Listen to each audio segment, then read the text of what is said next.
আসসালামু আলাইকুম। কাছের এবং দূরের যে যেখান থেকে আমাদের এই ছাদ বাগানের ভিডিওটি দেখছেন তাদেরকে জানাচ্ছি কুক অ্যান্ড কিডস উইথ রুমানার পক্ষ থেকে অনেক অনেক শুভেচ্ছা। আজ আমি ছাদ বাগান থেকে ইফতারের জন্য ফল পেড়ে নিব। কি কি ফল আমি ইফতারের জন্য পেরেছি তা আপনাদের দেখিয়ে দিচ্ছি। দেখুন, আমি প্রথমেই পেড়ে নিচ্ছি পেয়ারা। ছাদে আমাদের কত বড় বড় পেয়ারা হয়েছে। এই গরমে ছাদ থেকে আমি পেয়ারা পেড়ে নিচ্ছি তাজা তাজা।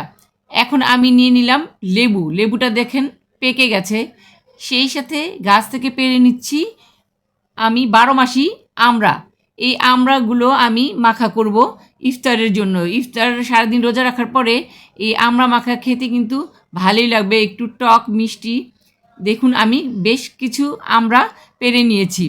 গাছে প্রচুর আমড়াই এবার হয়েছিল আমার। সেই সাথে এখন দেখিয়ে দিচ্ছি আমাদের মালবেরি গাছটা। মালবেরি গাছটাতে মালবেরিতে ভরে গেছে, কিছু কিছু একটু পাকাও শুরু করেছে। দেখুন, আমি জুম করে দেখিয়ে দিচ্ছি। এখানে গাছে মালবেরিগুলো একটু গোলাপি রং ধারণ করেছে।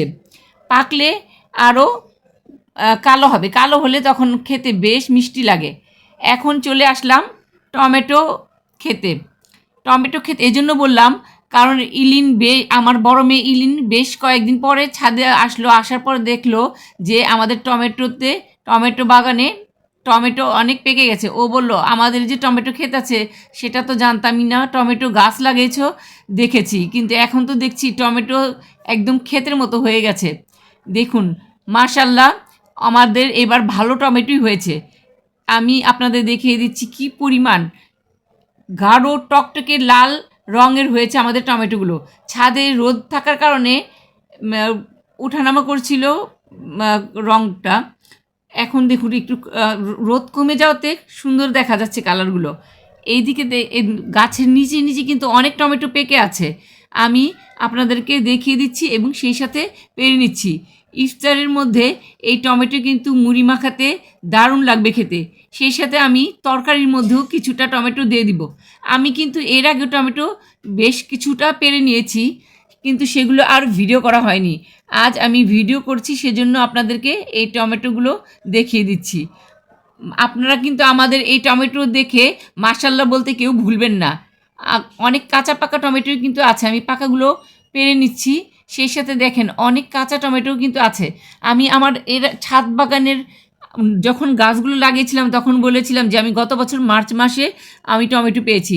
এখন কিন্তু মার্চ মাস মাত্র শুরু হলো, আমি টমেটো কিন্তু পাচ্ছি, আর সামনের দিনগুলোতে আরও টমেটো পাবো ইনশাল্লাহ। গাছে অনেক ফুল এখনও আছে এবং ছোট ছোট টমেটো আছে। এইদিকে কিন্তু আমার জবা গাছটা ফুলে ফুলে ভরে গেছে। পাতাগুলো যদিও পড়ে গেছে, এখন নতুন পাতা গজাবে। সেই সাথে সিম গাছেও কিন্তু আবার নতুন করে ফুল দেখা দিচ্ছে। ঈশান যদিও বলছিল যে কেটে ফেলো গাছটা, কিন্তু আমি কাটিনি। এদিকে দেখেন আরও 2-3 জায়গায় কিন্তু ফুল ফুটে গেছে এবং ছোট ছোট সিমও দেখা দিচ্ছে। লেবু গাছে ছোট ছোট লেবু হয়ে গেছে। এই লেবুগুলো খেতে অবশ্য অনেক দেরি হবে, এই রোজাতে আর খাওয়া হবে না, মাত্র ছোট ছোট। বেগুন গাছে বেগুন ধরেছে, এইগুলো হচ্ছে তাল বেগুন, এইগুলো হচ্ছে কিছুটা ঝুবকি বেগুন, আর এইগুলো হচ্ছে লম্বা বেগুন। বেশ কয়েক জাতের বেগুন গাছে আমার বেগুন ধরেছে। বেগুন এর মধ্যে 2 দফা খেয়ে ফেলেছি। আরও এইদিকে দেখেন আরেক দিকে আমি টমেটো লাগিয়েছি, আর এটা হচ্ছে বিলেতি ধনেপাতার গোড়া থেকে লাগানো বিলেতি ধনেপাতা, কি সুন্দর হয়েছে। আর এদিকে জাম্বুরা গাছে ফুল এসেছে। জাম্বুরা অবশ্য এখনও গুটি ধারণ করেনি। দেখেন গাছটা কি সুন্দর ফুলে ভরে গেছে, খুবই সুন্দর লাগছিল। ভেবেছিলাম ডালিম পারবো, কিন্তু ডালিমটা এখনও পাকেনি, আরও কিছুদিন সময় লাগবে ডালিম, সেজন্য আর তোলা হলো না। দেখেন ডালিম এখন এই কালার আছে, পারতে আরও বেশি কিছুদিন লাগবে।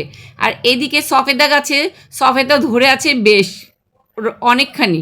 এর মধ্যে কিছুটা অনেক বড় বড় হয়ে গেছে, পাড়ার উপযুক্ত, আর ছোট ছোট সফেদাতে ভরে গেছে।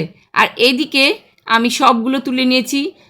সফেদা আমি তুলেছি, কিন্তু এটা ভিডিও করা হয়নি। এগুলো কি ফুল বলেন তো আপনারা? ফুল দেখে আপনারা কমেন্টে জানান আমাদের যে কি ফুল। আমাদের আজকের ভিডিওটি ভালো লাগলে লাইক, কমেন্ট, শেয়ার এবং সাবস্ক্রাইব করতে ভুলবেন না। আপনারা ভালো থাকুন, সুস্থ থাকুন। আজ এই পর্যন্তই। আল্লাহ হাফেজ।